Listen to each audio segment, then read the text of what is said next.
amis, j'espère que vous allez bien. Aujourd'hui, j'ai un nouveau sujet à aborder avec vous.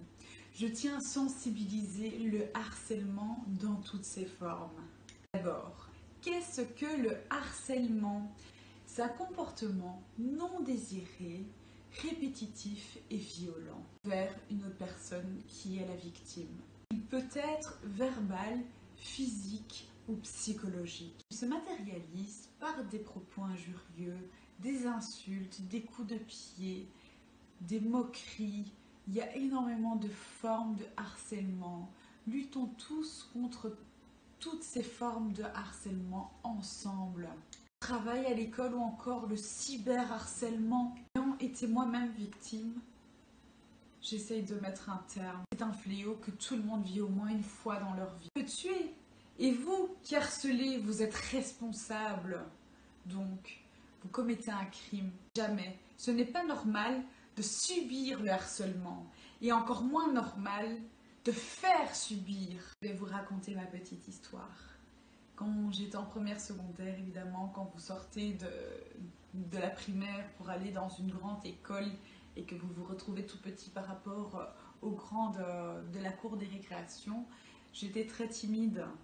La timidité, je n'allais pas vers les gens, j'étais toujours dans mon coin. Et en fait, évidemment, les moqueries, les discriminations par rapport à comment j'étais habillée, car je n'avais pas le dernier sac que mes camarades avaient ou autre.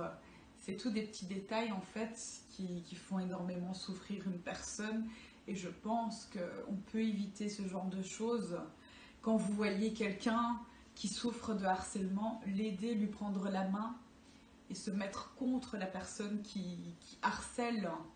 Comment je suis sortie du harcèlement, en fait, c'est quand j'ai changé d'école, j'ai commencé à faire un sport de combat qui m'a permis d'extérioriser un peu cette colère que j'avais en moi.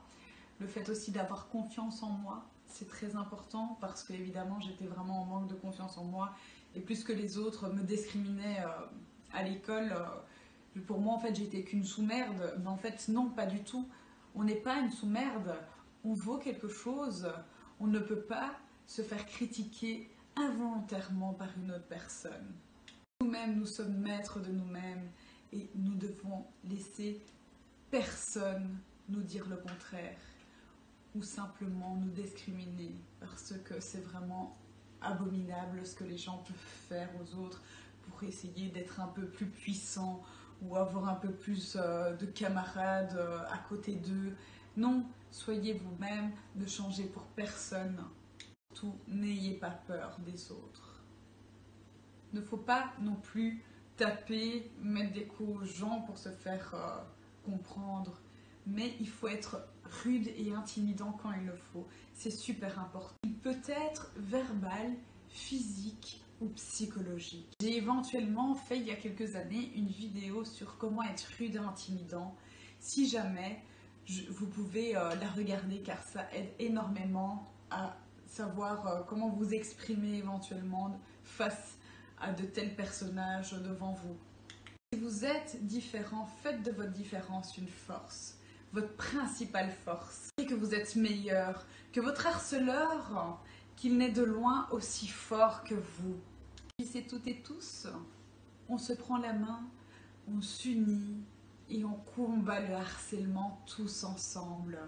J'espère que cette vidéo vous a plu, j'y ai mis mon cœur et s'il vous plaît, ne vous laissez pas faire, c'est très important. On se revoit pour de nouvelles vidéos.